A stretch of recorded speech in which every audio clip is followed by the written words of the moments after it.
दरम्यान तटकरे नेमका काय म्हणाले तेही आपण पाहूया। अजितदादांच्या निधनानंतर पक्ष एकसंध ठेवण्यात मी आणि पटेलांनी भूमिका बजावली। त्यानंतर आमच्यावर टीका झाली, पण एकही नेता बचावासाठी पुढे आला नाही। विलीनीकरणावर चर्चा सुरू झाली, त्यावेळी देखील टीकेच्या तोंडी आम्ही दोघे गेलो।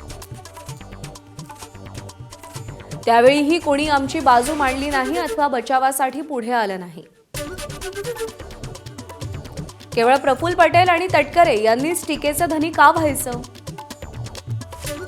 वरिष्ठ नेतृत्व याबाबत काही भूमिका घेणार आहे की नाही असा सवाल तटकरेंनी केला। तटकरेंनी बोलण्यापूर्वीच पार्थ पवार यांनी बैठकीतून काढता पाय घेतला।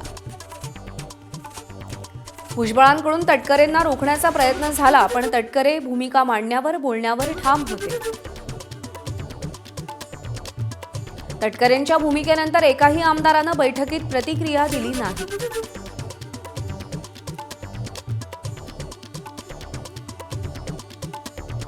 दरम्यान बैठकीमध्ये छगन भुजबळ यांनी नेमकी काय भूमिका मांडली तीही पाहूया। 2029च्या निवडणुकीसाठी भाजपची भूमिका माहीत नाही, आपण 288 जागांची तयारी करावी।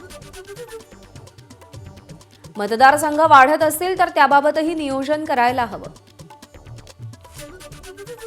सध्या राबवण्यात येणारी SIR ही यंत्रणा एका विशिष्ट पक्षाच्या फायद्याची आहे।